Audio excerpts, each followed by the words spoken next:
के क्या क्या सोर्सेज हैं वो हम आज के इस सेशन में डिस्कस करेंगे। क्लियर? चलिए, so good morning all, good morning, जय हिंद। I hope each one of you are doing great. तो आप सभी लोग जो मेरे साथ इस सेशन में जुड़ चुके हैं, ठीक है, आप सभी का मैं स्वागत करता हूं और शुरुआत करते हैं आज के इस नए सेशन की। जय हिंद प्रिंस, जय हिंद शैली। जल्दी से आप लोग मुझे कमेंट सेक्शन में बताइए कि वॉइस और वीडियो दोनों चीजें क्लियर आ रही हैं, कोई दिक्कत परेशानी तो नहीं किसी को?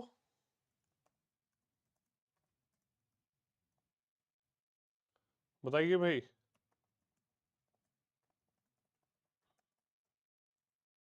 बताइए भाई, वॉइस और वीडियो क्लियर है?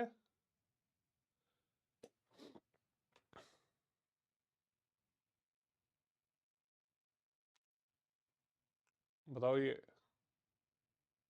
जी बिल्कुल, जय मौर्य जी। अच्छा, बिल्कुल वॉइस वीडियो क्लियर है। चलिए, तो अब यहां पर शुरुआत करते हैं आज के इस नए टॉपिक की। ठीक, और यहां पर हम लोग डिस्कस करने वाले हैं सोर्सेज, यानी कि भारतीय संविधान के स्रोत।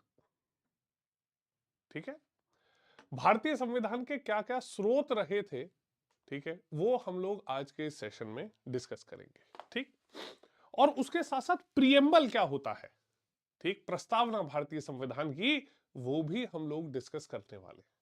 ठीक, अच्छा, अब सबसे पहले अगर हम देखते हैं तो मैंने पिछले कुछ सेशन में आपको काफी चीजें बताई कि हमारा जो कॉन्स्टिट्यूशन था उसका ये फीचर रहा था, हमारा जो कॉन्स्टिट्यूशन था उसमें ये काफी चीजें रही थी।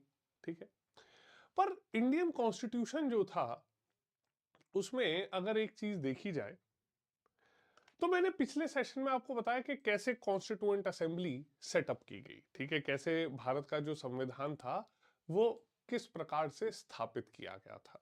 ठीक है, बट उसी के साथ साथ अगर एक और चीज देखी जाए तो हमने देखा कि ये भारत का जो संविधान स्थापित किया गया, इसमें कॉन्स्टिट्यूएंट असेंबली जो संविधान सभा थी उसका एक बहुत बड़ा योगदान रहा। ठीक, अब ऐसी परिस्थिति में अगर एक और चीज हम लोग देखते हैं तो ये जो संवैधानिक संस्था थी ये किस प्रकार से सेटअप की गई। ठीक है, ये सारी चीजें हमने देखी। पर अब एक और चीज आप लोग समझिएगा कि ये जो कॉन्स्टिट्यूएंट असेंबली बनाई गई, ठीक है, इस कॉन्स्टिट्यूएंट असेंबली का काफी क्रिटिसिज्म हुआ। ठीक है, इसका थोड़ा सा विरोध भी हुआ। ठीक, और इस कॉन्स्टिट्यूएंट असेंबली में यहां पर लोगों ने अलग अलग चीजें जो थी वो रखी। ठीक, देखिएगा, ध्यान से सुनिएगा। अब अगर हम इस इंडियन कॉन्स्टिट्यूएंट असेंबली का एक क्रिटिसिज्म देखते हैं, ठीक है, कि क्या क्यों लोग उसका विरोध कर रहे थे। ठीक, उसमें सबसे पहला विरोध जो लोगों का था या लोगों का जो मानना था, लोगों ने कहा कि भैया ये जो भारत का संविधान है ये आप लोगों ने कोई यूनिक कुछ इसमें नयापन तो है नहीं। ठीक, और ये जो संविधान है ये तो आपने इतने सारे देशों के संविधान में से कुछ कुछ चुरा लिया है। ठीक, तो इसलिए इंडियन कॉन्स्टिट्यूशन को कहा जा रहा था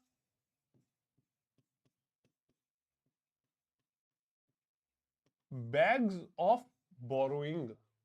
ठीक है, इंडियन कॉन्स्टिट्यूशन जो था उसे यहां पर इन्होंने कहा बैग्स ऑफ बोरोइंग। ठीक, कि आपने तो भाई यहां पर जो भारत का संविधान बनाया है उस संविधान में कुछ नया या कुछ भारतीय नहीं है, वो तो आपने उधार लिए हैं सारे सारे जो प्रावधान है। ठीक, तो इन्होंने पहला तो कहा कि भैया आपका जो संविधान है वो तो उधारी का एक बस्ता है, उधारी का एक बैग है। ठीक, दूसरी तरफ कुछ लोगों ने कहा कि अरे ये उधारी कहां है, ये तो गवर्नमेंट ऑफ इंडिया एक्ट 1935 में जो बनाया गया एक्ट, उसी एक्ट की कॉपी पेस्ट कर दिया इन्होंने। ठीक, ये भी विरोध होने लगा।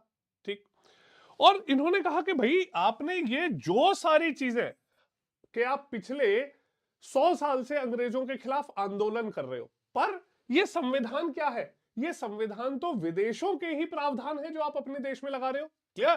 कि ये जो कॉन्स्टिट्यूशन है, ठीक है, ये तो फॉरेन कंट्रीज से आपने लिया, फॉरेन प्रिंसिपल्स जो थे उन्हें इंप्लीमेंट कर दिया लाके। क्लियर? ठीक। अब कुछ लोगों ने कहा कि भाई ये जो कॉन्स्टिट्यूशन आपने बताया बनाया, ये तो नॉन गांधीयन है। नॉन गांधीयन मतलब गांधी जी की जो देश की एक उम्मीदें थी, आपने वैसा तो बनाया नहीं, ये कुछ अलग तरीके से संविधान बना दिया आपने। ठीक। इसके साथ साथ आपने कहा कि भैया सबसे बड़ी चीज, ये जो संविधान बनाने वाली संस्था आपकी है, ठीक है, चाहे उस संस्था में ड्राफ्टिंग कमेटी के chairman doctor B R Ambedkar हो, या आप अगर ओवरऑल कॉन्स्टिट्यूएंट असेंबली में देखें तो डॉक्टर राजेंद्र प्रसाद, ठीक, जवाहरलाल नेहरू, ठीक। अब उन्होंने कहा कि भाई ये जो सारा संविधान है या ये जो आपका राष्ट्रीय आंदोलन है, उसकी मानसिकता तो एक जैसे लॉयर्स होते हैं बस उनकी वाली रही। ठीक है, कि यहां तो सिर्फ लॉयर्स का रिप्रेजेंटेशन है और तो कुछ है नहीं इसमें। क्लियर? तो इस कॉन्स्टिट्यूएंट असेंबली का विरोध भी किया गया। ठीक है, और इंडियन कॉन्स्टिट्यूशन का के जो बनाए जाने का प्रोसेस था उसका भी यहां पर विरोध किया गया। ठीक। पर यहां पर जो पहला एक रीजन बोला गया कि ये बैग्स ऑफ बोरोइंग है, ठीक है, उसे बैग्स ऑफ बोरोइंग क्यों बोला गया, अब हम ये देखेंगे आज के इस सेशन में। ठीक। अब एक और चीज आप ये समझिएगा कि ये जो इंडियन कॉन्स्टिट्यूशन है, ठीक है, अगर इसे ओवरऑल देखा जाए तो ये बहुत डायनेमिक कॉन्स्टिट्यूशन है। ठीक है, जो जिसमें बहुत ऐसे प्रावधान दिए गए हैं कि आप कहां से नई चीजें अपने साथ जोड़ सकते हैं। ठीक। उसके साथ साथ कि इंडिया का एक सामाजिक राजनीतिक जो बदलता परिवेश है उसे आप लोग समझ सकते हैं। ठीक। तो ये जो इंडियन कॉन्स्टिट्यूशन है, ये इंडियन कॉन्स्टिट्यूशन अपने आप में एक बहुत ही वर्सेटाइल कॉन्स्टिट्यूशन है, विविधता बहुत है इसमें। ठीक। और इन्हीं सभी प्रावधानों को ध्यान में रखते हुए आप ये देखेंगे कि भारत का संविधान जब बन के तैयार हुआ, ठीक है, तो उसी समय पर भारत के संविधान में अलग अलग प्रावधान जो थे वो भी हमारे कॉन्स्टिट्यूशन में जोड़ दिए गए। ठीक। अब अगर इंडियन कॉन्स्टिट्यूशन के सोर्सेज की बात की जाए कि इंडियन कॉन्स्टिट्यूशन का एक मेन सोर्स क्या था, ठीक है, तो आप उसमें एक चीज देख सकते हैं कि इंडियन कॉन्स्टिट्यूशन का एक सबसे इंपॉर्टेंट सोर्स जो था वो था government of India act 1935। Clear? ये गवर्नमेंट ऑफ इंडिया एक्ट 1935 क्यों? क्योंकि यही एक ऐसा कानून था जिससे पूरा देश चलाया जा रहा था। ठीक है, तो 1936 से लेकर और 26 जनवरी 1950 तक हमारा जो देश है वो इसी कानून के तहत उसका प्रशासन चलाया गया था। ठीक। क्लियर? अब देखते हैं कि क्या क्या जरूरी प्रावधान जो हैं वो हमने दूसरे देशों से लिए। ठीक है, क्या क्या जरूरी प्रिंसिपल्स थे जो हमने लिए गए। ठीक। अब यहां पर अगर हम लोग बात करते हैं तो सबसे पहले इंडियन कॉन्स्टिट्यूशन की एक खास बात है कि ये बहुत अलग अलग सोर्सेस से लिया गया। ठीक है, वेरियस सोर्सेस। तो हमारे जो कॉन्स्टिट्यूशन मेकर्स थे उन्होंने 60 प्लस कंट्रीज के कॉन्स्टिट्यूशन को पढ़ा और उसके बाद आप ये देख सकते हैं कि ये 11 वो इंपॉर्टेंट सोर्स हैं, देशों के सोर्स जहां से भारत के संविधान को लेकर बनाया गया। ठीक। अब भारत के संविधान में काफी लोग, आप लोगों के मन में भी सवाल आएगा कि अरे सर ऐसा क्यों नहीं किया इन्होंने कि अपना खुद कॉन्स्टिट्यूशन बना लेते, हमें क्यों दूसरे देश को पढ़ना पड़ा। अब आप देखिए, इंडिया जो है वो एक बहुत ही विविध देश है। ठीक, इंडिया में डाइवर्सिटी बहुत है। आप अपने आसपास देखोगे, अगर आप 10 20 50 किलोमीटर कहीं ट्रेवल कर लेते हो तो लोगों का कल्चर चेंज हो जाता है, लोगों की लैंग्वेज चेंज हो जाती है। तो ऐसे मौके पर जहां पर इंडिया में इतने सारे कल्चर हैं, अलग अलग तरीके के, इतनी सारी लैंग्वेजेस हैं, उनके बीच में ऐसी ऐसा एक संविधान जो सभी को सेटिस्फाई कर सके, सभी को खुश कर सके, ऐसा संविधान बनाया जाना जरूरी था। ठीक। तो इसी समय के दौरान ये जो कॉन्स्टिट्यूशन मेकर्स हैं इन्होंने इतने सभी देशों के संविधान को इसीलिए पढ़ा ताकि जो हर डाइवर्सिफाइड माइंडसेट है वो इंडियन कॉन्स्टिट्यूशन के लिए लाया जा सके। ठीक। तो यहां से शुरुआत हुई इंडियन कॉन्स्टिट्यूशन के इवोल्यूशन की। क्लियर। और यहां से उन्होंने अब तय किया कि यह प्रावधान हम भारत के लोगों को ध्यान में रखते हुए, इंडियंस को ध्यान में रखते हुए हम इसे इस प्रकार से लागू करेंगे। ठीक है। अब सबसे पहले यहां पर जो सोर्स आता है वो है गवर्नमेंट ऑफ इंडिया एक्ट। ठीक है। ये आप देखिए, ये जो गवर्नमेंट ऑफ इंडिया एक्ट है, ये भारत की सरकार का एक अधिनियम था। मतलब ये ब्रिटिश कॉन्स्टिट्यूशन नहीं है, ठीक। ये ब्रिटिश गवर्नमेंट के द्वारा भारत के लिए बनाया गया एक कानून था, ठीक। अब इसमें लाए गए सबसे पहले इमरजेंसी प्रोविजंस लिए गए। ठीक है। इमरजेंसी प्रोविजंस का मतलब है कि हमारे देश में आपातकाल से जुड़ी हुई व्यवस्था जो थी वो यहां पर लाई गई। ठीक। अच्छा, अब ये एक बहुत इंपॉर्टेंट क्वेश्चन है, आप ध्यान रखने। अगर आपके एग्जाम में पूछा जाए कि इमरजेंसी प्रोविजंस हमने कौन से देश से लिए, तो आंसर आएगा गवर्नमेंट ऑफ इंडिया एक्ट 1935। ठीक। अब आपसे अगर सवाल पूछा जाए कि इमरजेंसी के इफेक्ट्स क्या लिए, ठीक है, कि जब देश में नेशनल इमरजेंसी लगाई गई तो फंडामेंटल राइट्स का क्या होगा, ये हमने लिया जर्मन कॉन्स्टिट्यूशन से। क्लियर। तो कॉन्स्टिट्यूशन में इमरजेंसी, आपातकाल कैसे होगा, आपातकाल का समय क्या होगा, वो गवर्नमेंट ऑफ इंडिया एक्ट 1935। आपातकाल का असर वो लिया गया जर्मन कॉन्स्टिट्यूशन से। ठीक है। तो मैं यहां पर आपको यह भी बताता जा रहा हूं कौन सा प्रोविजन लिया और हमारे कॉन्स्टिट्यूशन में कहां उसे ऐड किया गया। ठीक। तो अब यहां पर इमरजेंसी प्रोविजंस जो थे वो लिए गए गवर्नमेंट ऑफ इंडिया एक्ट 1935 से। ठीक। इसके बाद पब्लिक सर्विस कमीशन। ठीक है। पब्लिक सर्विस कमीशन जिसे आप लोग बोलते हैं कि लोक सेवा आयोग। ठीक है। तो ये जो लोक सेवा आयोग है,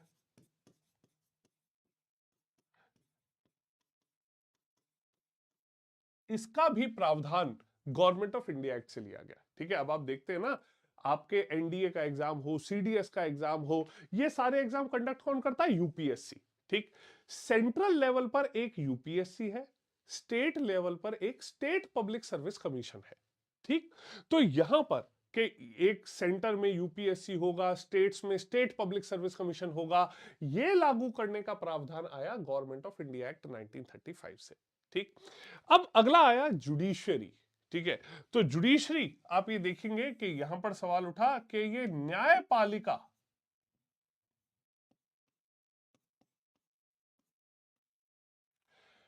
ये भी प्रोविजंस लिए गए हमारे गवर्नमेंट ऑफ इंडिया एक्ट से। ठीक है। अब आप लोग सोचेंगे सर ये सारी चीजें क्यों गवर्नमेंट ऑफ इंडिया एक्ट से आ रही है? ठीक। देखो, गवर्नमेंट ऑफ इंडिया एक्ट 1935 जब लाया गया तो उसमें एक सबसे जरूरी चीज थी प्रोविंशियल ऑटोनॉमी। मतलब हमारे देश में जो राज्य हैं, ठीक है, उन राज्यों को कुछ स्वतंत्र अधिकार, ठीक है, वो गवर्नमेंट ऑफ इंडिया एक्ट से लाए गए थे। ठीक। अब ये जो स्वतंत्र अधिकारों की बात की गई, तो इसके बाद, ठीक, भारत में दिल्ली में एक सुप्रीम कोर्ट बनाया गया। ठीक। दिल्ली में एक फेडरल पब्लिक सर्विस कमीशन बनाया जिसे बाद में यूपीएससी कहा गया। एक फेडरल बैंक बनाया गया जिसे बाद में रिजर्व बैंक ऑफ इंडिया कहा गया। क्लियर। तो इस प्रकार से ये आप देख सकते हैं कि जो सभी ऑफिसेस थे ये यहां पर सेटअप किए गए। ठीक। अगली आती है यहां पर फेडरल स्कीम। फेडरल स्कीम, ठीक है। फेडरल स्कीम का मतलब है कि हमारे देश में, ठीक है, एक संघीय योजना,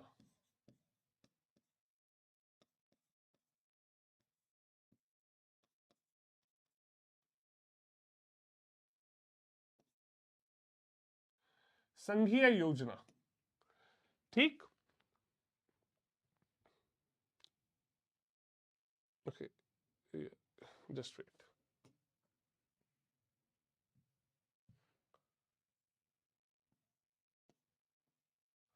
संघीय योजना जो है ये लाई गई। ठीक है। अब संघीय योजना के साथ साथ अगर हम देखते हैं, चलो ठीक, यहां पर आप देखिए कि अगला आया office of governor. Office of governor क्या है?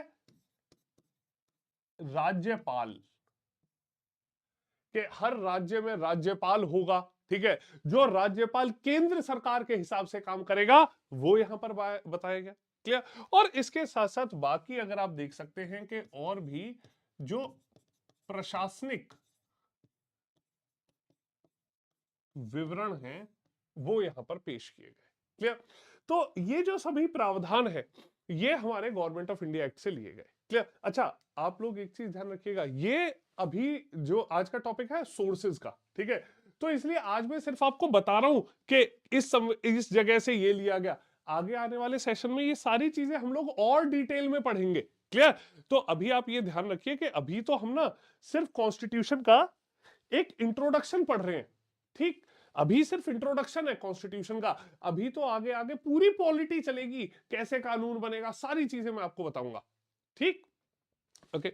चलिए, अब अगली चीज यहां पर अगर हम देखते हैं तो गवर्नमेंट ऑफ इंडिया एक्ट अभी हमने देखा। ठीक है, अब गवर्नमेंट ऑफ इंडिया एक्ट 1935 के बाद अगला जो यहां पर प्रावधान आता है वो है हमारा यूएस कॉन्स्टिट्यूशन। क्लियर। यूएसए का कॉन्स्टिट्यूशन, यूएसए का जो हम दुनिया का पहला लिखित संविधान था। ठीक है, दुनिया का पहला जो लिखित संविधान है वो है अमेरिका का संविधान। ठीक है, इस अमेरिका के संविधान से, यूएस कॉन्स्टिट्यूशन से हमने लिया फंडामेंटल राइट्स। ओके, तो सबसे जरूरी चीज जो मौलिक अधिकार हैं वो यहां से लिए गए। ठीक है, इसके बाद यहां पर अगली चीज आती है जुडिशियल रिव्यू। ठीक है, अब ये जुडिशियल रिव्यू क्या है, इसे हम लोग कहते हैं न्यायिक समीक्षा। ठीक, तो हमारे कॉन्स्टिट्यूशन में सुप्रीम कोर्ट और हाई कोर्ट को यह अधिकार है कि अगर यूनियन गवर्नमेंट, केंद्र सरकार या राज्य सरकार कोई ऐसा कानून बना दे जो कानून संविधान के खिलाफ हो, संविधान का उल्लंघन कर रहा हो, कॉन्स्टिट्यूशन का वायलेशन कर रहा हो, उस कानून को वो कैंसिल कर सकते हैं, नल एंड वॉइड कर सकते हैं, रद्द कर सकते हैं। ठीक, तो इसीलिए ये जुडिशियल रिव्यू की बात की गई। ओके, अगला आता है इंपीचमेंट ऑफ प्रेसिडेंट। ठीक है, तो ये जो तरीका है, ठीक है, जिसे हम लोग कहते हैं राष्ट्रपति का महाभियोग। राष्ट्रपति को हटाने का क्या तरीका है, इंडिया में जो प्रेसिडेंट ऑफ इंडिया है उन्हें हटाए जाने का क्या तरीका है, वो भी यहां से मेंशन किया गया है। ठीक, ओके। अगली चीजें आती है रिमूवल ऑफ जजेस of supreme court, high court. ठीक है, तो सुप्रीम कोर्ट और हाई कोर्ट के जजेस को हटाना, सर्वोच्च न्यायालय और सभी जो स्टेट्स में उच्च न्यायालय है उनके न्यायाधीशों को हटाने की क्या प्रक्रिया है। क्लियर। इसके साथ साथ बहुत जरूरी चीज, प्रिएम्बल टू द कॉन्स्टिट्यूशन। ठीक है, प्रिएम्बल टू द कॉन्स्टिट्यूशन का मतलब है कि भारतीय संविधान की प्रस्तावना। ठीक, भारतीय संविधान की जो प्रस्तावना है उसे यहां पर लाया गया। और यहां पर अगली चीज आप ये देखते हैं कि इंडिपेंडेंस ऑफ जुडिशरी। ठीक है, इंडिपेंडेंस ऑफ जुडिशरी जो है वो भी यहां पर लिया गया। ठीक है, कि न्यायपालिका की स्वतंत्रता। ठीक, अच्छा, इसके साथ साथ एक और बहुत जरूरी ऑफिस जो है यूएस कॉन्स्टिट्यूशन से जो लिया गया है, that is office of vice president.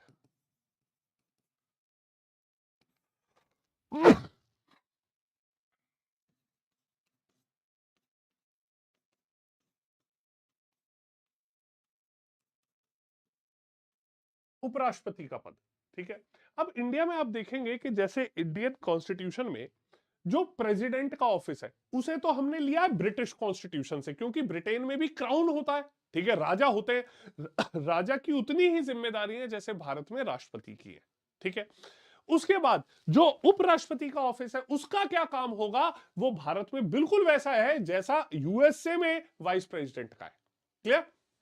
चलिए, अगला यहां पर यूएस कॉन्स्टिट्यूशन के बाद अगला जो आता है, ठीक है, वो है ब्रिटिश कॉन्स्टिट्यूशन।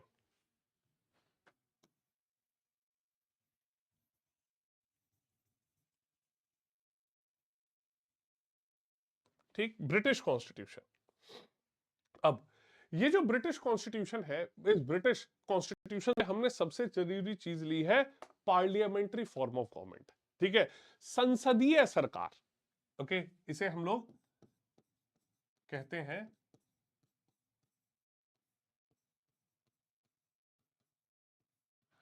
संसदीय सरकार।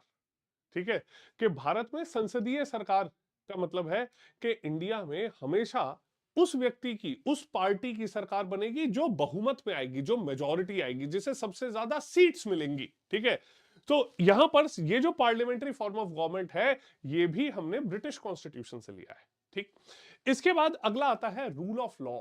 ठीक है, अब रूल ऑफ लॉ एक बहुत बढ़िया चीज है जिसे हम लोग कहते हैं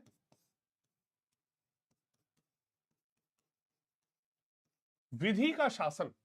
ठीक, देखो हमारे चीज में क्या कहा गया है, एक बहुत अच्छी चीज कही गई है कि इंडिया में कानून बनाने वाला बड़ा नहीं है, कानून सबसे बड़ा है। ठीक है, और देश का सबसे पहला कानून क्या है? भारत का संविधान। ठीक, तो इंडिया में एक चीज आपको ध्यान रखनी है कि इंडिया में हमेशा जो लॉ है वो ही सुप्रीम माना गया है। ठीक है, और वही लॉ सुप्रीम माना गया है जो कॉन्स्टिट्यूशन को सेटिस्फाई करते हुए बनाया गया है। क्लियर? तो हमारे देश में लॉ इज सुप्रीम, ये एक प्रिंसिपल है जो इंप्लीमेंट किया गया। ठीक, अगला आता है लेजिस्लेटिव प्रोसीजर। ठीक है, अब ये लेजिस्लेटिव प्रोसीजर क्या है? ठीक है, लेजिस्लेटिव प्रोसीजर को वैसे तो कहते हैं विधायी प्रणाली।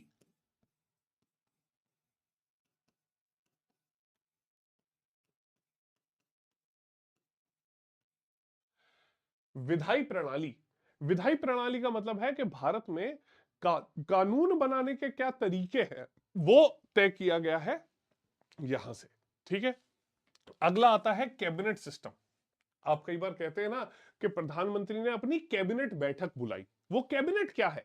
वो प्रधानमंत्री की सबसे बड़ी जो एडवाइजरी कमेटी है, प्रधानमंत्री को सुझाव देने वाले कुछ गिने चुने जो इंपॉर्टेंट लोग हैं, उन्हें कैबिनेट में प्रधानमंत्री रखते हैं अपनी। ठीक है, और इसीलिए उन्हें कैबिनेट सिस्टम कहा गया है कि असली जो पावर है वो इनके हाथ में रहती है। क्लियर? तो ये जो बोला गया,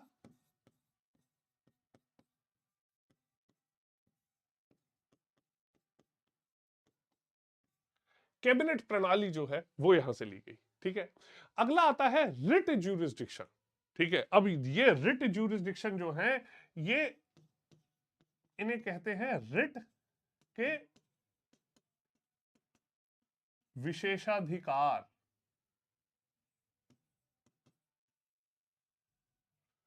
ठीक, अब रिट क्या होता है? देखो रिट जो है ये एक लैटिन भाषा का शब्द है। ठीक है, जिसका मतलब होता है कोई जुडिशियल ऑर्डर, कोई लीगल ऑर्डर। ठीक, अब आपके अगर फंडामेंटल राइट्स वायलेट होते हैं तो आप डायरेक्टली सुप्रीम कोर्ट के पास जा सकते हैं, आप डायरेक्टली हाई कोर्ट के पास जा सकते हैं, और ये जो दोनों कोर्ट्स हैं ये इशू करते हैं रिट्स। ठीक है, रिट्स जो है वो लीगल ऑर्डर है आपके फंडामेंटल राइट्स को और आपके अधिकारों को तत्काल प्रभाव से लागू कराने के लिए। क्लियर? तो सुप्रीम कोर्ट का रिट ज्यूरिसडिक्शन है आर्टिकल 32 में, और हाई कोर्ट का रिट ज्यूरिसडिक्शन है आर्टिकल 226 में। ठीक, नेक्स्ट आती है सिंगल सिटीजनशिप। ठीक है, भारत में लोगों को सिर्फ एक नागरिकता दी जाती है। ठीक, तो ये जो एकल नागरिकता है,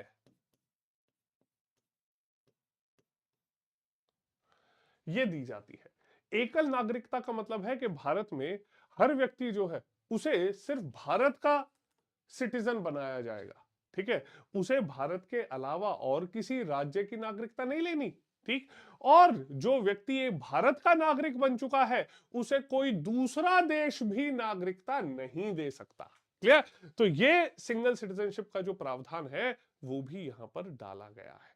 ठीक, अगली आती है कुछ parliamentary privileges. Parliamentary privileges, parliamentary privileges में अगर मैं आपको यहां पर एक एग्जांपल दूं। ठीक है, जैसे कोई भी मेंबर ऑफ पार्लियामेंट जो है, ठीक है, अगर वो पार्लियामेंट में, लोकसभा में, राज्यसभा में कोई भी अपनी बात कह दे, ठीक है, तो उसके ऊपर कोई कोर्ट कार्रवाई नहीं कर सकता। क्लियर? तो ये संसदीय विशेषाधिकार है।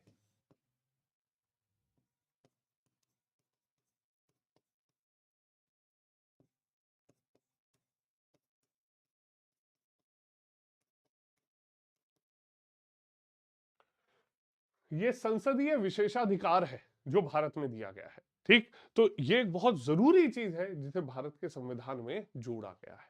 ठीक, अगला यहां पर आता है आयरिश कॉन्स्टिट्यूशन, आयरलैंड का संविधान। ठीक है, अब ये जो आयरिश कॉन्स्टिट्यूशन है, आप देखेंगे इंडिया का जो नेशनल मूवमेंट है ना, आजादी का आंदोलन, उसमें अगर हम बात करें बाल गंगाधर तिलक की, अगर हम बात करें एनी बेसेंट की, तो वो आयरलैंड में जो नेशनल मूवमेंट चला था उससे बहुत मोटिवेट हुए थे। ठीक, तो आयरिश कॉन्स्टिट्यूशन से भी कुछ बहुत जरूरी चीजें हैं जो संविधान में लाई गई। ठीक है, जिनमें सबसे जरूरी आती है directive principle of state policy. ठीक है, अब ये राज्य के नीति निर्देशक, ठीक है, इन्हें अगर बोला जाए तो ये है राज्य के नीति निर्देशक। ठीक, राज्य के नीति निर्देशक का मतलब है कि यहां पर हमारे देश में सरकार को कॉन्स्टिट्यूशन कुछ एडवाइस देता है। ठीक, हमारे देश में कॉन्स्टिट्यूशन ने यह कहा है कि भारत में सरकारों को कानून बनाते समय कुछ चीजों का ध्यान रखना चाहिए। ठीक है, और वो जो प्रावधान है उनका ध्यान रखना चाहिए, वो कहां पर बताए गए हैं? वो डायरेक्टिव प्रिंसिपल्स में बताए गए हैं। ठीक है, कि राज्य के ये नीति निर्देशक है, सरकारों को कानून बनाते समय इनका ध्यान रखना चाहिए। अगर सरकार ध्यान ना रखे तो सरकार के ऊपर कुछ कार्रवाई नहीं कर सकते, सरकार के ऊपर कोर्ट से कोई ऑर्डर नहीं दिया जा सकता, पर यह कहा जाता है कि सरकार को इन चीजों का ध्यान रखना चाहिए, क्योंकि भारत में एक जो सामाजिक और आर्थिक और राजनीतिक न्याय जो सभी लोगों को दिया जाना है, उसके लिए ये नीति निर्देशकों का ध्यान में रखा जाना बहुत आवश्यक है। ठीक, अगला आता है method of election of president. ठीक है, कि भारत में राष्ट्रपति के चुनाव की प्रक्रिया। ठीक है, तो यहां पे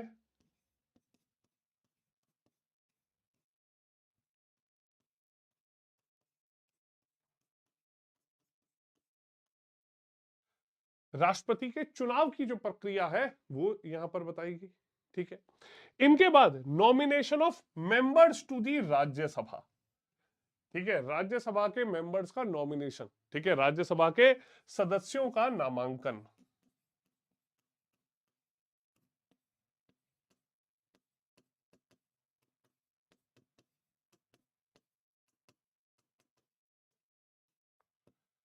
राज्यसभा सदस्यों का नामांकन कैसे किया जाना है वो।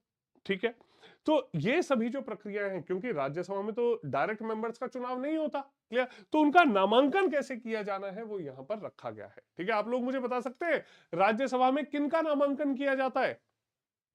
कमेंट सेक्शन में भाई कोई है समझदार व्यक्ति, एनीवन हु नोज दिस,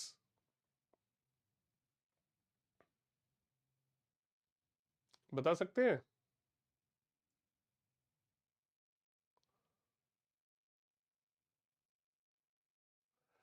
देखो, राज्यसभा में जो ये नॉमिनेशन किया जाता है, ये किया जाता है 12 एमपीज का, 12 एमपीज जो है उनका किया जाता है। ठीक है, और 4 कैटेगरीज से किया जाता है, जैसे आर्ट, लिटरेचर, साइंस और सोशल सर्विस।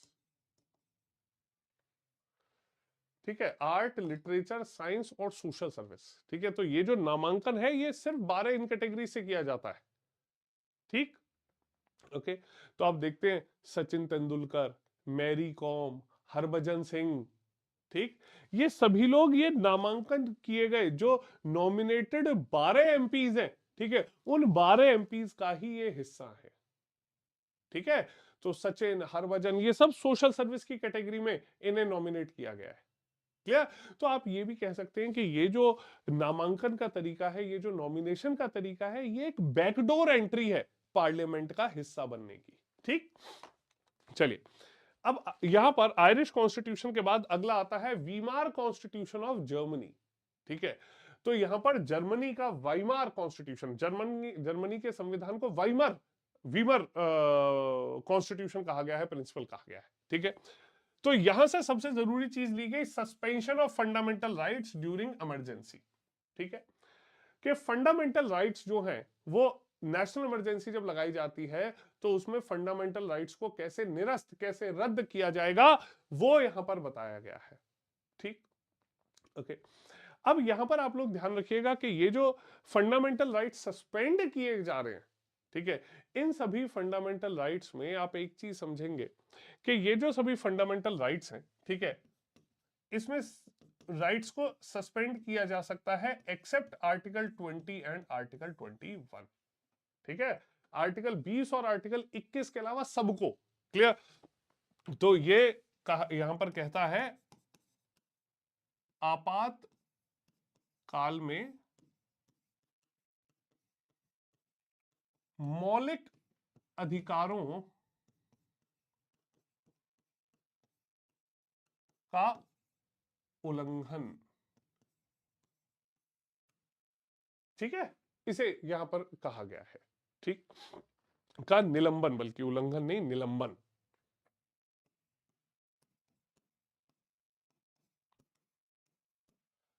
ठीक है, ये यहां से प्रावधान लाया गया। ठीक, अगली चीज आती है साउथ अफ्रीकन कॉन्स्टिट्यूशन से। ठीक है, कि साउथ अफ्रीका के संविधान से क्या लिया गया। ठीक, सबसे जरूरी चीज यहां पर हमारे कॉन्स्टिट्यूशन की, तो अमेंडमेंट प्रोसेस। ठीक है, संविधान को संशोधन का तरीका। क्लियर? हमारे कॉन्स्टिट्यूशन को संशोधित करने का तरीका है। क्लियर? ओके। अब अगली चीज यहां पर आती है election of members to the Rajya Sabha. अभी हमने पढ़ा था राज्यसभा में नामांकन, अब राज्यसभा में चुनाव का तरीका। क्लियर? तो राज्यसभा में जो इलेक्टेड एमपीज हैं उन्हें कैसे निर्वाचित किया जाएगा, कैसे चुना जाएगा। ठीक है, तो आप देखेंगे कि ये जो प्रावधान है वो इंपॉर्टेंट है। ठीक है, प्रिंसेस का सवाल है, सर कौन सा आपातकाल, मतलब कौन से वाले आपातकाल की आप बात कर रहे हैं? देखो, आपातकाल तीन तरह के होते हैं। ठीक है, फंडामेंटल राइट्स हटाए जाते हैं सिर्फ नेशनल में। ठीक, चलिए, शिवम कह रहे हैं इसी के अकॉर्डिंग सर संपत्ति का अधिकार हटाया गया। बिल्कुल ठीक है, यहां पर जो संपत्ति का अधिकार है, ठीक है, वो कॉन्स्टिट्यूशन का जो 78वां संशोधन था उससे हटाया गया। ठीक, नेक्स्ट साउथ अफ्रीका के बाद आता है सोवियत कॉन्स्टिट्यूशन, जो आज के समय पर आप बोल सकते हैं रशिया का संविधान। ठीक है, उस रशियन कॉन्स्टिट्यूशन से ली गई है फंडामेंटल ड्यूटीज। ठीक है, तो ये जो रशियन कॉन्स्टिट्यूशन है इससे लिया गया है मौलिक कर्तव्य।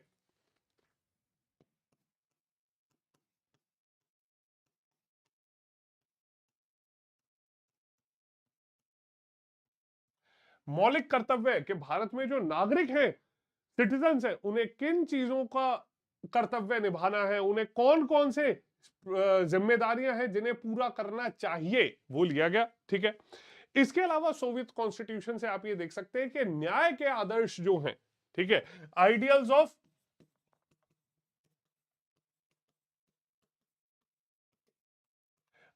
ऑफ सोशो, सामाजिक, आर्थिक और राजनीतिक न्याय जो है वो कैसे दिया जाता है। ठीक है, वो लिया गया।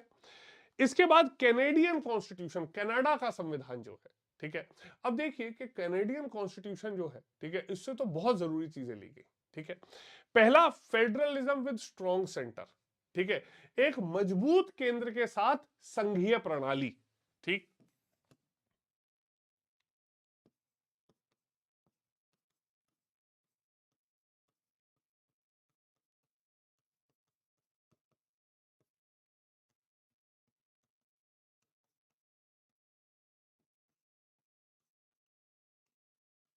एक मजबूत केंद्र के साथ एक संघीय व्यवस्था जो है वो यहां से लाया गया।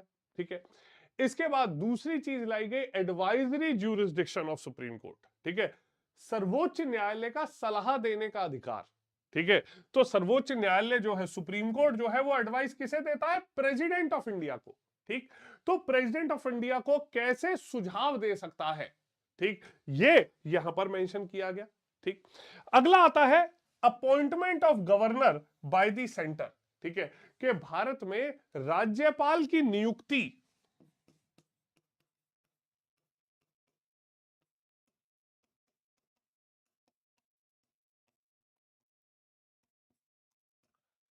ये यहां से लाया गया, राज्यपाल को देश में कैसे नियुक्त किया जाएगा, ठीक है। और रेजिडुअरी पावर्स का मतलब है, ठीक है, कि अविशिष्ट शक्तियां। अब ऐसे कोई भी कानून, हमारे कॉन्स्टिट्यूशन कहता है कि ऐसे अधिकार, ऐसे कानून बनाने का जो अधिकार है, वो कुछ अधिकार राज्यों को दिए गए हैं, कुछ केंद्र को दिए गए हैं, ठीक है। कुछ ऐसे प्रिंसिपल्स हैं जिन पे केंद्र और राज्य दोनों कानून बना। अब यहां पर उन्होंने बोला गया कि ऐसे कुछ सब्जेक्ट जिनका कॉन्स्टिट्यूशन में जिक्र ही नहीं किया गया कि इनके ऊपर कानून कौन बनाएगा, तो वो बाय डिफॉल्ट अधिकार जाएगा सेंट्रल गवर्नमेंट, केंद्र सरकार के पास। जैसे आप लोगों ने देखा कि सरकार ने कानून बनाया कि भाई ये जो टिकटॉक ऐप थी उसे बैन कर दो, क्लियर। उसके साथ साथ यहां पर आप ये देख सकते हैं कि आप लोग वो गेम खेलते थे, गेम सरकार ने बैन कर दिया, ठीक। तो ये जो इंफॉर्मेशन टेक्नोलॉजी से रिलेटेड चीजें हैं, ठीक है, इनके ऊपर बैन लगा दिया। अब ये तो कॉन्स्टिट्यूशन में कहीं मेंशन नहीं था कि ऐप के ऊपर बैन कौन लगाएगा, तो यहां पर ये अधिकार बाय डिफॉल्ट सेंट्रल गवर्नमेंट के पास चला जाता है, ठीक। नेक्स्ट आता है ऑस्ट्रेलियन कॉन्स्टिट्यूशन, ऑस्ट्रेलियाई संविधान, ठीक है। अब ऑस्ट्रेलियाई संविधान में कंकरेंट लिस्ट, समवर्ती सूची, ठीक है। अब ये समवर्ती सूची क्या होती है, ठीक है। हमारे देश में कानून बनाने का अधिकार, कुछ ऐसे चीजें हैं, हमारे कॉन्स्टिट्यूशन का 7th शेड्यूल कहता है कि 3 लिस्ट है, एक सेंट्रल लिस्ट, ठीक है, एक स्टेट लिस्ट और एक कंकरेंट लिस्ट, ठीक है। यूनियन लिस्ट, जैसे इसे सेंटर को यूनियन लिस्ट, ठीक है, union list, state list, concurrent list, ठीक है। यूनियन लिस्ट के ऊपर में जो टॉपिक है उनके ऊपर यूनियन गवर्नमेंट, केंद्र सरकार कानून बनाएगी। स्टेट लिस्ट के जो टॉपिक है उनके ऊपर राज्य सरकार। कंकरेंट लिस्ट के ऊपर केंद्र और राज्य दोनों बना सकते हैं, ठीक है। बट अगर कहीं पर भी कोई कॉन्फ्लिक्ट होगा, ठीक है, तो जो कानून केंद्र सरकार ने बनाया है वो ही माना जाएगा। तो कंकरेंट लिस्ट में क्या टॉपिक है, वो ऑस्ट्रेलियन कॉन्स्टिट्यूशन के लिए गए, ठीक। अगला आता है फ्रीडम ऑफ ट्रेड, ठीक है। हमारे देश में वाणिज्य, अंतर संचालन की स्वतंत्रता यहां पर दी गई, ठीक है। तो ये बात दी गई कि पूरे देश में व्यापार कैसे होगा, ठीक है। और लास्ट आता है joint sitting of house. Joint sitting मतलब संसद की संयुक्त बैठक, ये भी हमारा लिया गया हमारे ऑस्ट्रेलियन कॉन्स्टिट्यूशन से, क्लियर, ओके। अगला आता है फ्रेंच कॉन्स्टिट्यूशन, फ्रांस का संविधान, ठीक है। अब ये जो फ्रांसीसी संविधान है, इसमें बहुत सिंपल चीजें ली गई, ठीक है। हमारे प्रियम्बल में रिपब्लिक, ठीक है, हमारे प्रियम्बल में स्वतंत्रता, हमारे प्रियम्बल में समानता, हमारे प्रियम्बल में ब्रदरहुड, बंधुत्व जो है, फ्रेटर्निटी बोलते हैं बंधुत्व को, ब्रदरहुड को, ठीक है, कि इनका क्या मतलब है, इनसे इन्हें क्या समझना चाहिए, ये हमारे देश के बारे में क्या बताता है, वो लिया गया फ्रेंच कॉन्स्टिट्यूशन से, ठीक, क्लियर। और आखिरी है Japan, procedure established by law, विधि द्वारा स्थापित प्रक्रिया, क्लियर, कि विधि द्वारा स्थापित प्रक्रिया जो है, वो प्रक्रिया कैसे तय की जाएगी, वो यहां पर ली गई है, ठीक है। तो इन सभी प्रोविजंस को हम लोग कहते हैं कि ये है हमारे sources of Indian constitution, clear. सबसे पहले आप लोग बताइए कि ये जो मैंने अभी चीजें बताई हैं, इनमें कोई डाउट आपको किसी प्रकार का, ठीक है। उसके बाद हम लोग प्रियम्बल का जो टॉपिक है उसे शुरू करेंगे। बट पहले मुझे बताओ कि ये जो टॉपिक मैंने अभी, ये बहुत बेसिक है, आपको ये थोड़ा सा याद रखने वाली चीजें हैं, ठीक है, कि हमारा जो कॉन्स्टिट्यूशन है उसमें क्या क्या प्रावधान है, हमारा जो कॉन्स्टिट्यूशन है वो क्या क्या चीजें बताता है। क्लियर? तो ये जो सभी प्रावधान है ये यहाँ पर रखे गए। ठीक है, और इंडियन कॉन्स्टिट्यूशन से जुड़ी हुई ये चीजें आपको कैसे पूछी जा सकती है वो सब मैंने आपको भी बताया। ठीक है, तो बताओ भाई, कोई डाउट किसी को हो किसी प्रकार का? तो पहले ये बताओ, फिर जो आगे का अगला टॉपिक है उसके ऊपर बढ़ेंगे। क्लियर है? चलो, अब अगला टॉपिक है हमारा प्रियम्बल टू द कॉन्स्टिट्यूशन। ठीक है, प्रियम्बल जो है भारत का प्रस्तावना।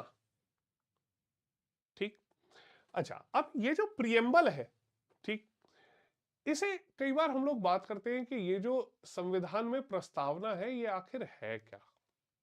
ठीक, ये किसने लिखा है, इसे क्यों लिखा गया है। ठीक, तो यहां एक छोटी सी बात हम लोग समझते हैं कि हमारा जो कॉन्स्टिट्यूशन है, मैंने आपको जब हम पिछले टॉपिक पढ़ रहे थे मैंने आपको एक चीज बताई थी कि 13 दिसंबर 1946 को, ठीक, नेहरू जी ने, जवाहरलाल नेहरू जो इंडिया के पहले प्राइम मिनिस्टर थे, उन्होंने एक पेश किया था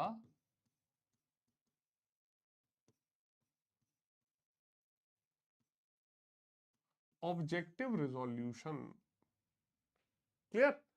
कि हमारे कॉन्स्टिट्यूशन में एक ऑब्जेक्टिव रिजोल्यूशन उन्होंने पेश किया था। मतलब कॉन्स्टिट्यूएंट असेंबली के जो मेंबर हैं, संविधान सभा जो है उसके मेंबर्स जो हैं, वो कैसे भारत का संविधान बनाएंगे, ठीक, उसे तय करने के लिए एक ऑब्जेक्टिव रिजोल्यूशन जो था वो लाया गया था।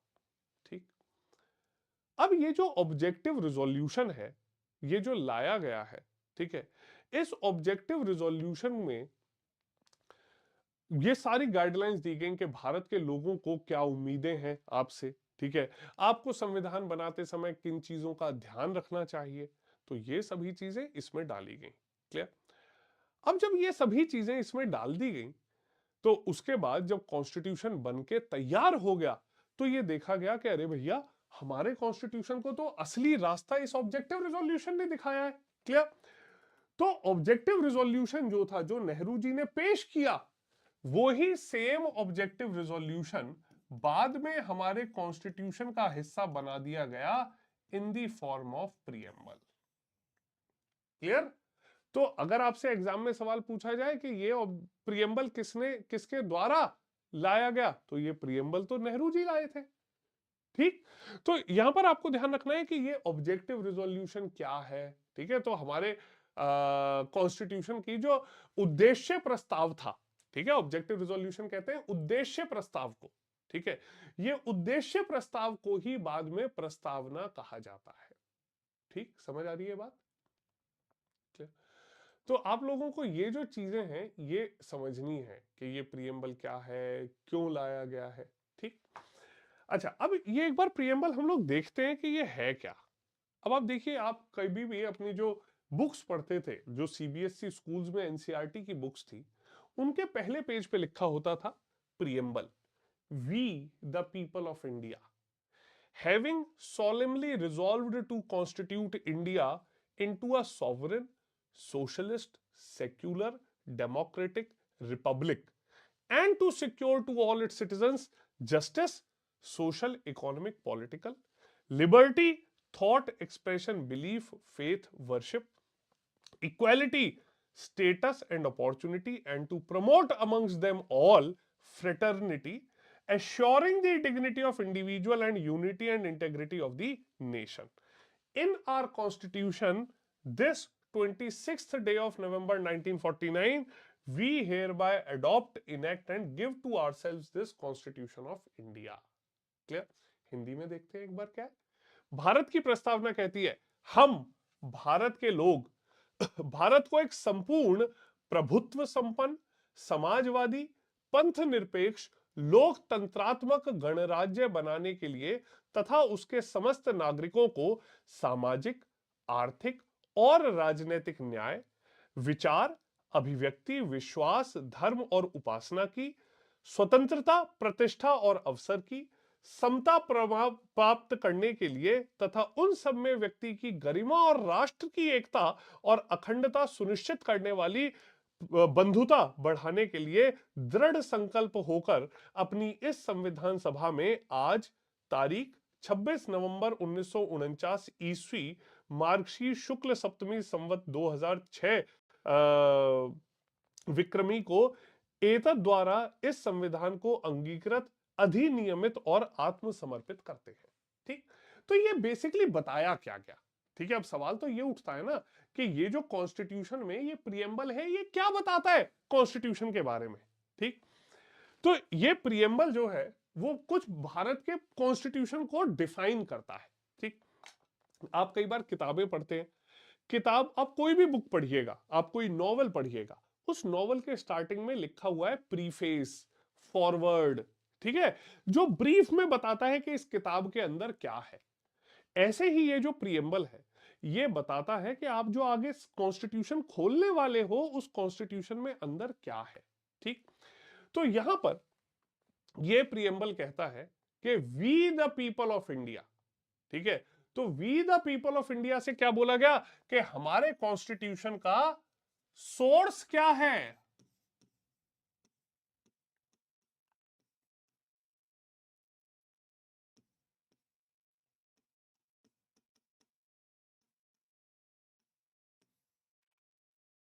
सोर्स ऑफ इंडियन कॉन्स्टिट्यूशन क्या है? भारत के लोग।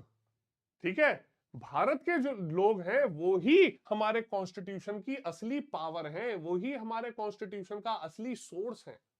ठीक, अगली चीज यहां पर की गई कि ये बताते हैं कि ये भारत कैसा होगा। ठीक, तो ये कहते हैं जो भारत के लोग हैं वो क्या चाहते हैं कि भारत होगा सॉवेरेन। ठीक है, तो भारत होगा सॉवेरेन। ठीक है, अब ये सॉवेरेन का क्या मतलब है? ठीक है, अब ये जो शब्द है सॉवेरेन, ठीक है, अगर इसकी हम बात करें तो ये बताता है कि भारत का, ठीक है, जो एक स्वरूप है वो कैसा होने वाला है। ठीक है, भारत का स्वरूप कैसा होने का मतलब क्या है कि हमारा जो ये कॉन्स्टिट्यूशन है, ठीक है, इस कॉन्स्टिट्यूशन में हमारा उद्देश्य क्या है। भारत के लोग चाहते हैं संप्रभुता। ठीक है, सॉवरेन का मतलब है संप्रभुता।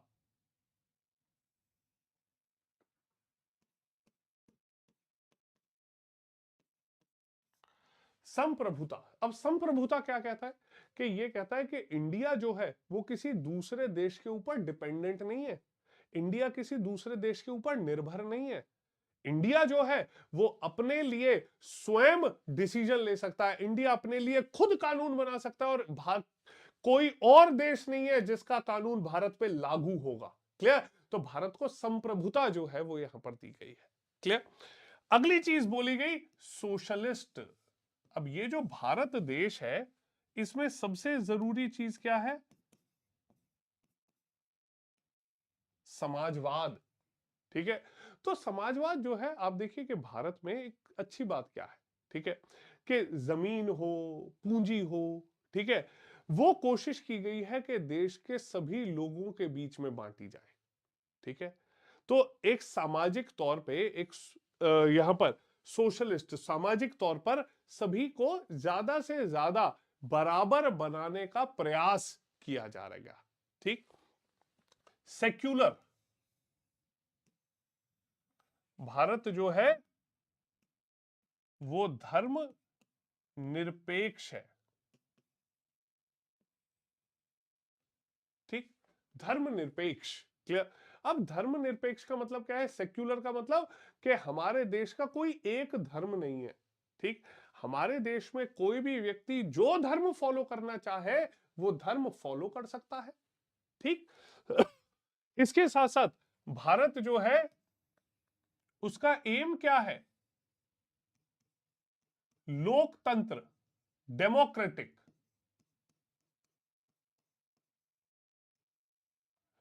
लोकतांत्रिक। क्लियर, कि इंडिया जो है उसे लोकतांत्रिक बनाया जाए। लोकतंत्र का मतलब है कि हर व्यक्ति को अपनी बात रखने का अधिकार हो। हमारे भारत में सिर्फ राजनीतिक लोकतंत्र नहीं है, सामाजिक भी है, आर्थिक भी है। क्लियर? कि हर व्यक्ति को अपनी बात रखने का अधिकार है, हर व्यक्ति को अपने मनपसंद नेता को चुनने का अधिकार है।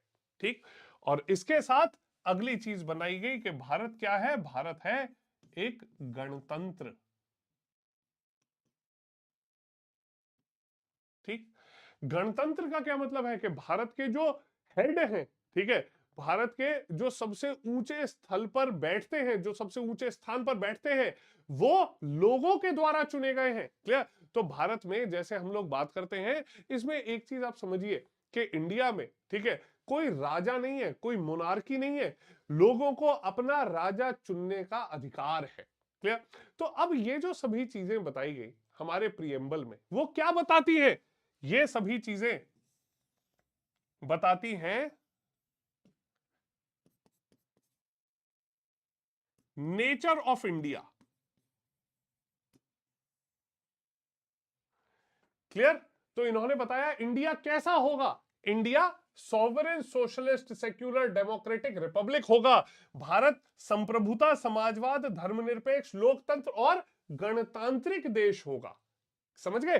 तो ये प्रियम्बल आप देखिए कितनी चीजें कॉन्स्टिट्यूशन के बारे में बता रहा है। ठीक, अगली चीज अब ये कहता है कि हमारा जो कॉन्स्टिट्यूशन है, ठीक है, उस कॉन्स्टिट्यूशन का एम क्या है? ठीक है, हमारे कॉन्स्टिट्यूशन का एम क्या है? हमारा कॉन्स्टिट्यूशन कहता है कि इस संविधान का के कुछ एम है, ठीक है, कुछ ऑब्जेक्टिव है। पहला ऑब्जेक्टिव है जस्टिस। ठीक है, हमारे संविधान का एम क्या है? हमारा संविधान क्यों बनाया गया है? ताकि लोगों को न्याय मिल सके। ठीक, सामाजिक, आर्थिक और राजनीतिक न्याय मिल सके। ठीक है, इस न्याय के साथ साथ आप ये देख सकते हैं उन्हें लिबर्टी मिल सके, लोगों को स्वतंत्रता मिल सके। ठीक है, और किस प्रकार की स्वतंत्रता मिले? लिबर्टी, लिबर्टी कहते हैं इंडिपेंडेंस को। वो किस प्रकार की मिले? Liberty of thought, expression, belief, faith, worship.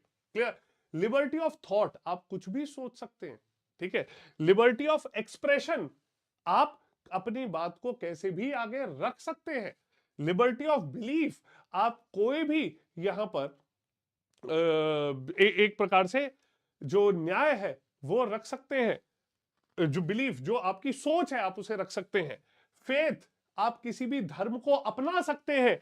Worship, आप किसी भी धर्म की, आप किसी भी सोच की, किसी भी पंथ की सेवा कर सकते हैं, पूजा कर सकते हैं। Clear?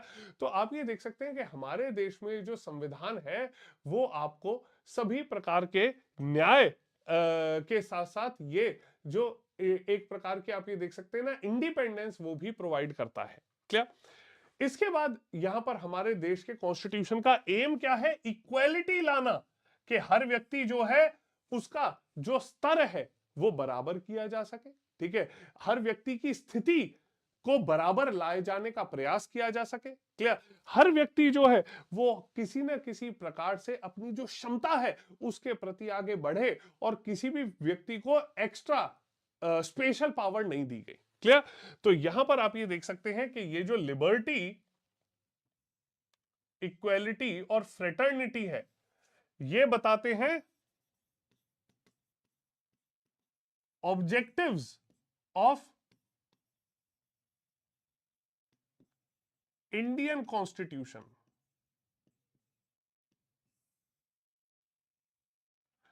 Objectives of Indian constitution. Clear? Okay, तो यहां पर जो हमारा संविधान है उसका एम क्या है? एम है अचीव करना लोगों के लिए जस्टिस, लिबर्टी, इक्वालिटी और फ्रेटर्निटी। फ्रेटर्निटी का मतलब है भाईचारा। ठीक है, ये रखना इसका जरूरत है। ठीक है, और यहां पर कहा गया in our constitution on 26th day. ठीक है, on our constitution on 26th day, okay, we give to ourselves. मतलब अब आप देखिए कि ये जो प्रियम्बल है, इस प्रियम्बल ने और क्या बताया? इस प्रियम्बल ने बताया कि हमारे जो संविधान है, कॉन्स्टिट्यूशन है, उसकी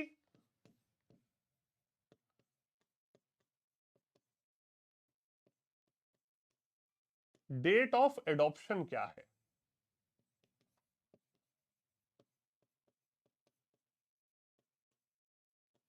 क्लियर?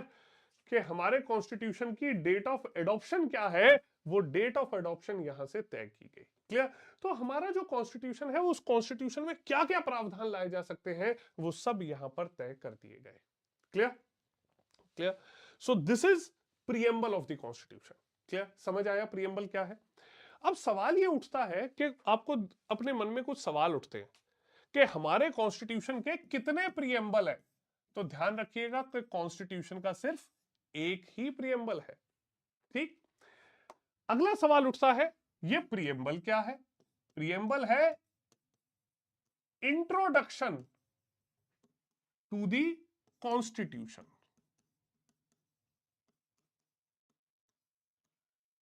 ठीक? ये प्रीएम्बल किसने लिखा? ये प्रीएम्बल बेस्ड है अपॉन ऑब्जेक्टिव रिजोल्यूशन। ठीक? अब सवाल है कि क्या यह प्रीएम्बल संविधान का हिस्सा है? बिल्कुल ठीक, यस, ये संविधान का हिस्सा है। ठीक? सवाल, इज इट इमेंडेबल? क्या ये प्रीएम्बल जो है, क्या ये प्रस्तावना बदली जा सकती है? यस। ठीक है? और ये एक बार 42nd कॉन्स्टिट्यूशनल अमेंडमेंट एक्ट 1976 से बदली गई है। ठीक है? उसके बाद इसमें 3 वर्ड ऐड हुए थे। ठीक है? Socialist, secular, integrity. ठीक है? सोशलिस्ट, सेक्युलर, इंटेग्रिटी, ये जो 3 शब्द थे, ये प्रीएम्बल में ऐड किए गए थे। क्लियर? तो ये आप लोगों को ध्यान रखना है कि ये हमारा जो, कई बार ये सवाल पूछा जाता है प्रीएम्बल कब चेंज हुआ था? प्रीएम्बल 42nd अमेंडमेंट एक्ट से चेंज हुआ 1976 में, और ये 3 वर्ड ऐड किए गए थे। ठीक? अब ये जो प्रीएम्बल है, इसके मेजर इंग्रेडिएंट क्या है? ये प्रीएम्बल जो है उसमें इंपॉर्टेंट क्या क्या चीजें हैं? तो हमने क्या देखा कि प्रीएम्बल जो है वो बताता है हमारे देश की कॉन्स्टिट्यूशन की सोर्स ऑफ कॉन्स्टिट्यूशन, भारत के लोग। ठीक है? इसके बाद बताता है नेचर ऑफ इंडिया। ठीक? इसके बाद बताता है ऑब्जेक्टिव्स ऑफ कॉन्स्टिट्यूशन। ठीक है? और लास्ट बताता है डेट ऑफ एडॉप्शन। ठीक? कि ये जो संविधान लागू किया गया वो किस दिन लागू किया गया। ठीक है? तो ये सभी जो प्रावधान हैं ये यहां पर बताए गए। ठीक? इनके साथ साथ अगर हम लोग देखते हैं तो ये जो हमारे देश में प्रीएम्बल है, ठीक है, इस प्रीएम्बल को और भी कई कई नाम दिए गए। ठीक? कॉन्स्टिट्यूशन में के मुंशी साहब जो थे, उन्होंने बताया कि ये जो प्रीएम्बल है ये हॉरोस्कोप है इंडियन कॉन्स्टिट्यूशन का। मतलब